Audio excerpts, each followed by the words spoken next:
The day my daughter-in-law told me I was taking up space that didn't belong to me anymore.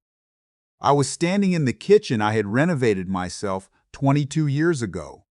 I remembered picking out those cabinet handles, brushed nickel.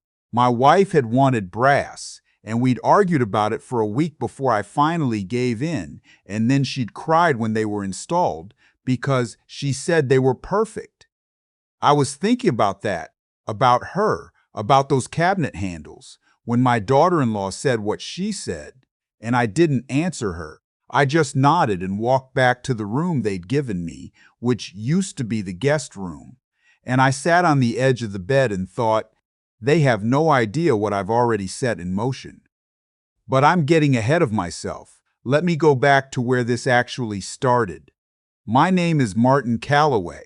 I'm 67 years old.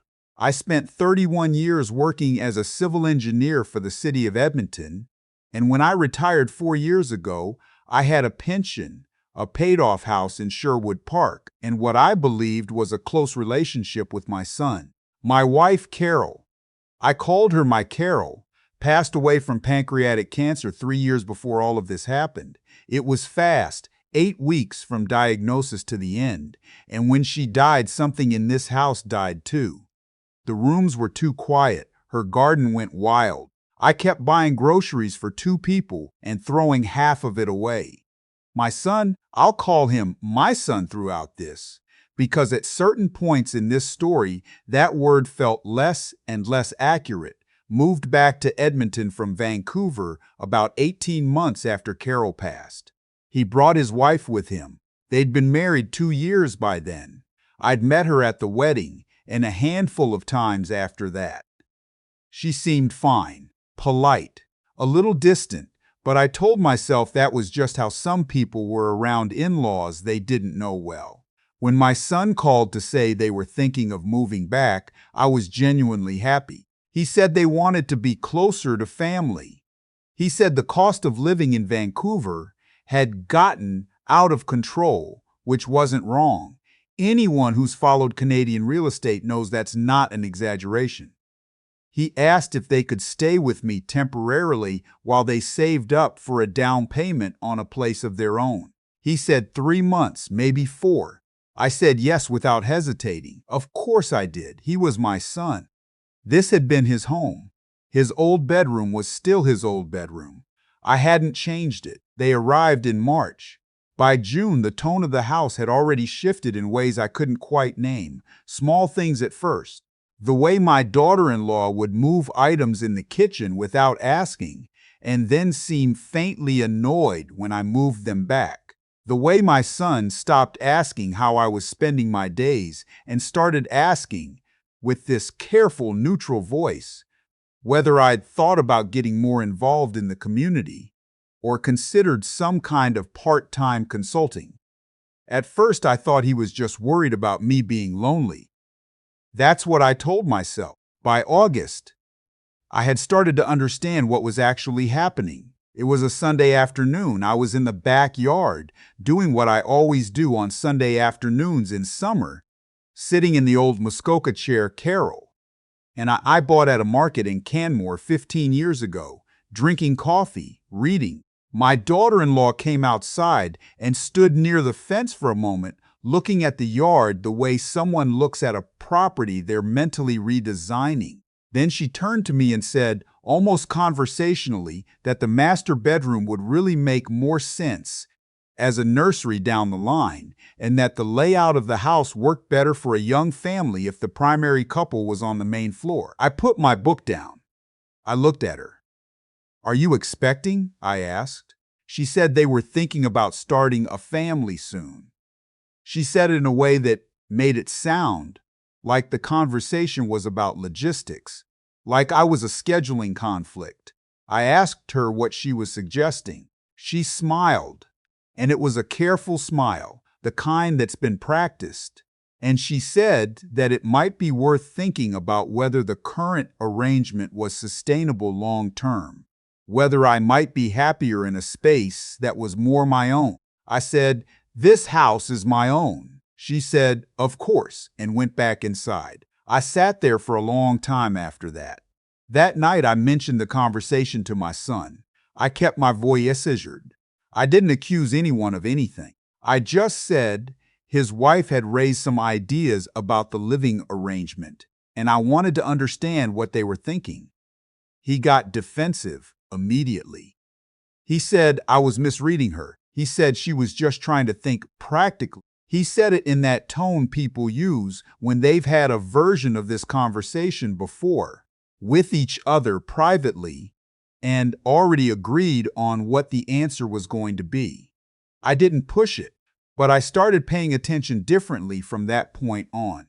What I noticed over the next 6 weeks was a slow, deliberate campaign. It wasn't loud. It wasn't mean in any way that you could point to and say, look at this, look at what's happening. It was the kind of thing that if you described it to someone, they might say you were being oversensitive. My son started referencing our space in conversations where he meant the whole house, not just their room. My daughter-in-law began suggesting, gently, always gently, that certain areas were more practical for me to avoid during certain times of day. She ordered furniture without discussing it with me. A new couch arrived for the living room, and the old one, which Carol had picked out, was moved to the garage without anyone asking.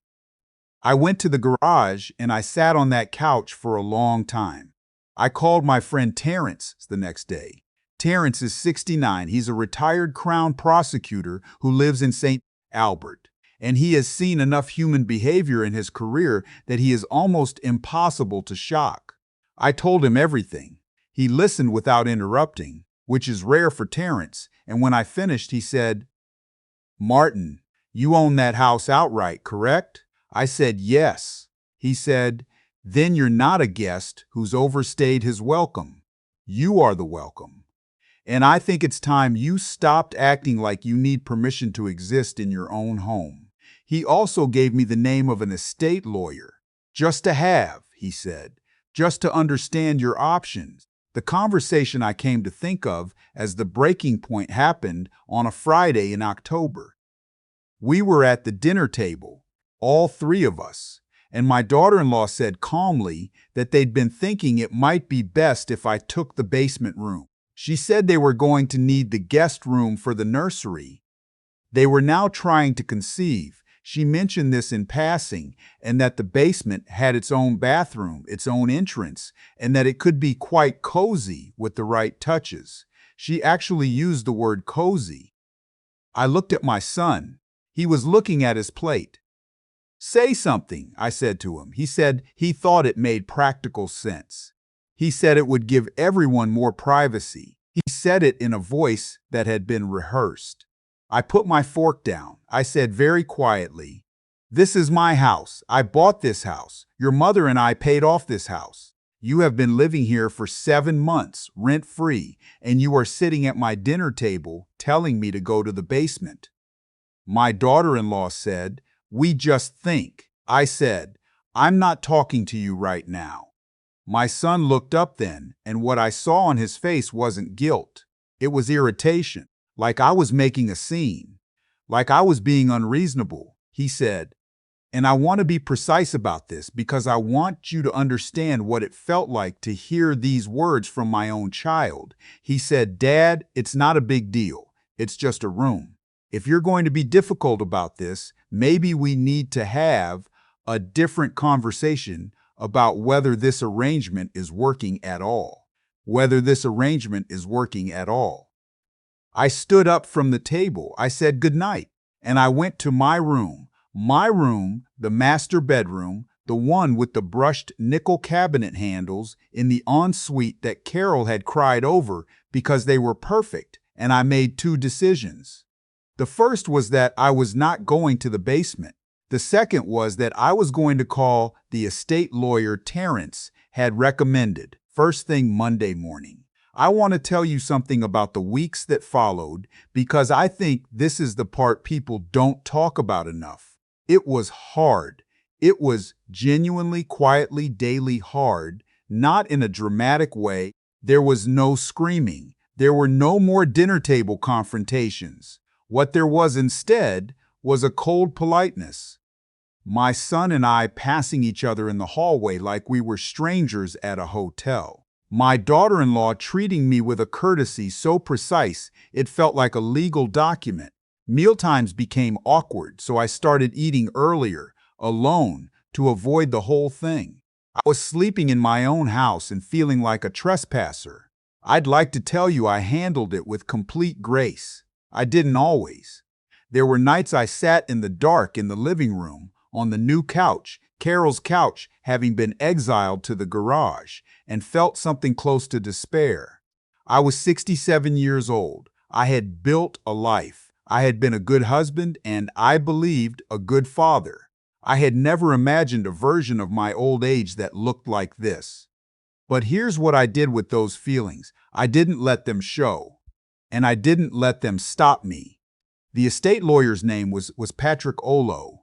He had an office in downtown Edmonton, and he was calm and methodical and exactly what I needed. I laid out the situation for him. He asked clarifying questions.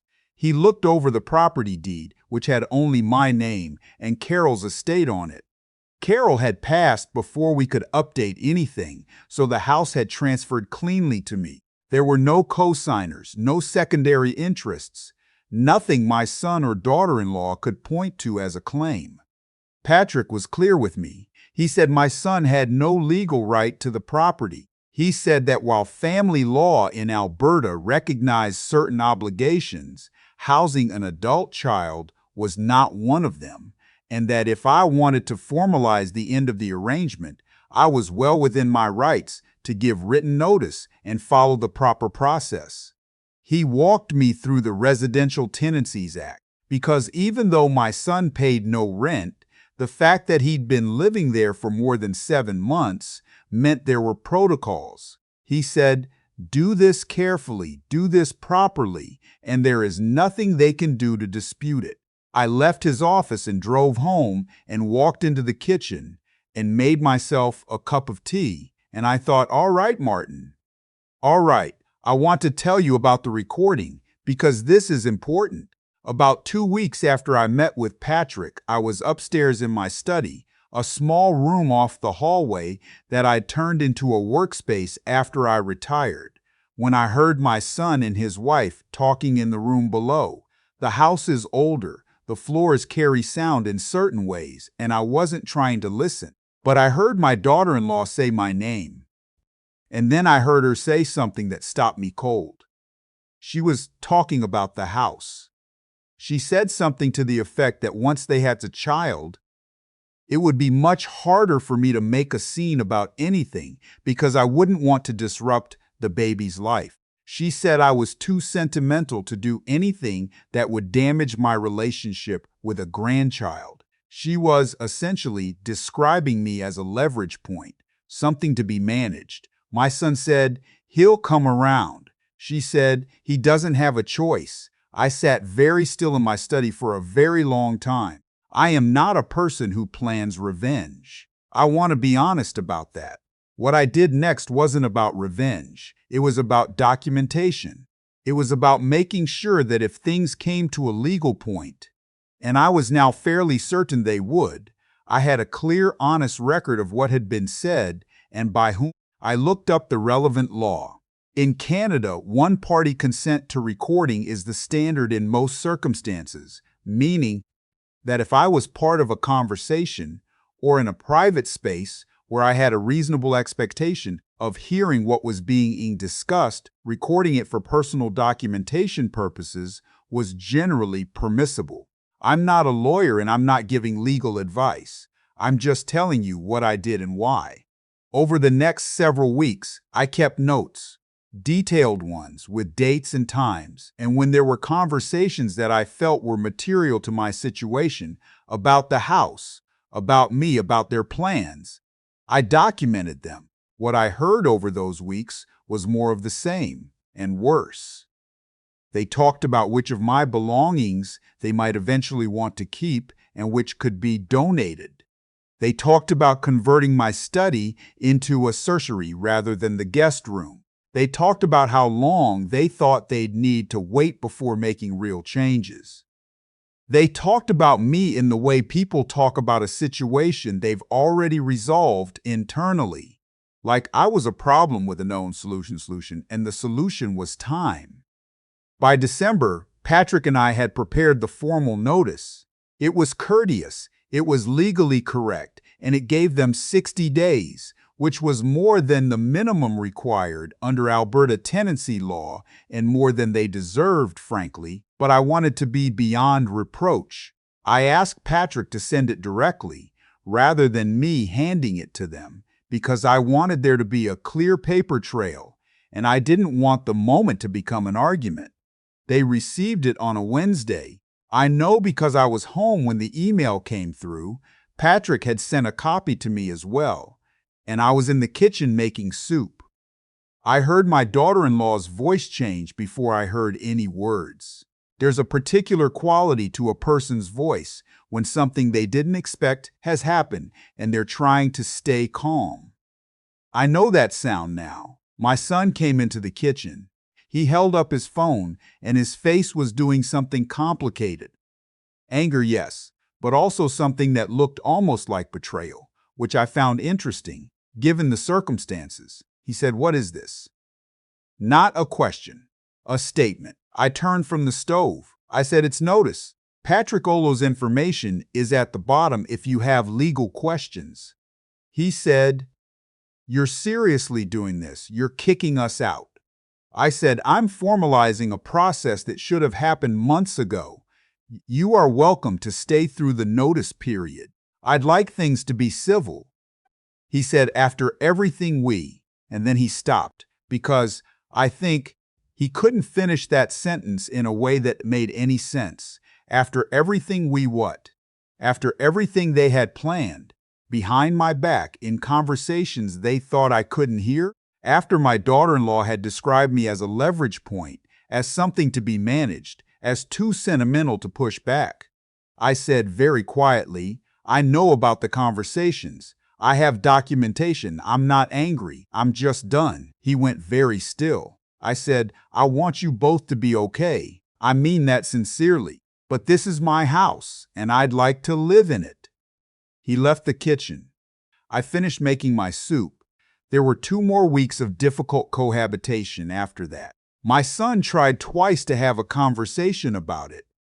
The kind of conversation where he started with anger, and I waited patiently until it ran out, and then when he was quiet, I said something brief and factual and went back to whatever I was doing. My daughter-in-law stopped speaking to me directly, which was honestly a relief.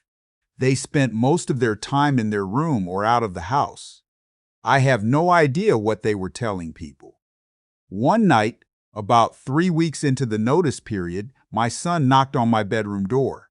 It was late after 10. I opened the door. He looked like he hadn't slept. He asked if we could talk, not argue, just talk. I let him in. He sat in the chair by the window, the chair I'd had since Carol and I bought this house, and he asked me, sincerely I think, whether I had ever considered that he was just trying to build a life, whether I understood how hard things were for his generation.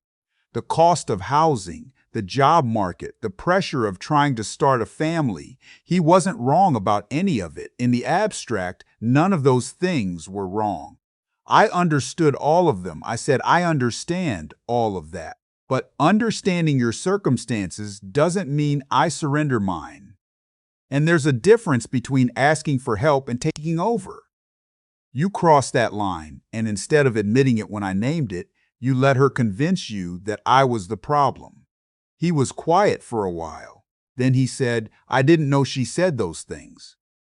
I looked at him. I said, maybe not, but you knew what was happening, and you didn't say anything.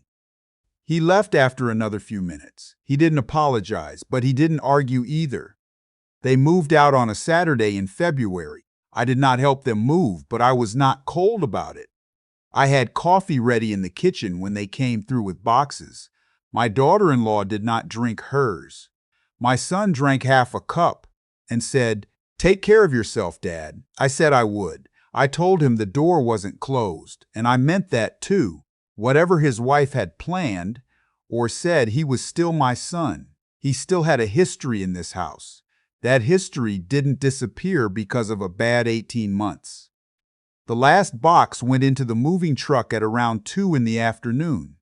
I stood on the porch in the February cold and watched them pull out of the driveway. It was one of those flat, white Edmonton winter days where the sky and the ground are almost the same color and everything is very still. I went back inside, stood in the front hallway for a moment. The house felt like it was breathing again, like it had let something out.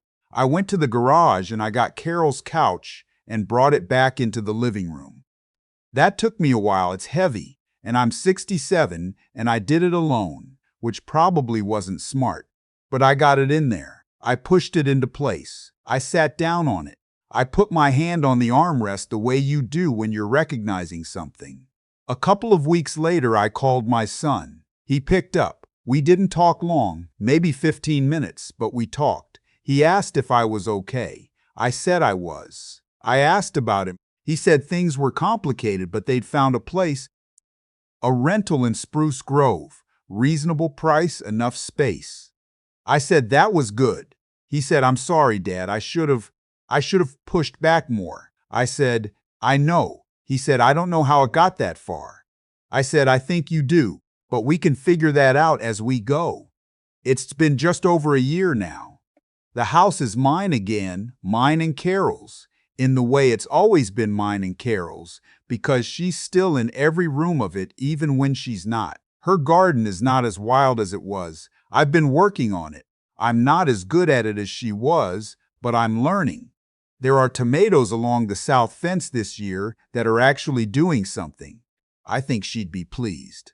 My son and I have had dinner twice, without his wife, not because I've forbidden anything, but because I think he and I needed to find each other again first, separately, before anything else could be added back. His wife sent me a text message once. It was short. It said she was sorry things had gotten complicated. I read it a few times and then I put the phone down. I haven't responded yet. I'm not sure what I want to say or whether I want to say anything at all. I'm 67 years old. I'm allowed to take my time. What I can tell you is this. There's a particular kind of quiet that comes after you stop performing peace in your own home and start actually having it. I didn't know what I was missing till it came back. Some mornings I sit in the kitchen with my coffee and I don't do anything. I don't read. I don't turn on the radio, and the light comes in through the east window the way it always has, the way it did when Carol was here and my son was small and none of this had happened yet, and I just sit in it. That's enough. After everything, that is genuinely enough.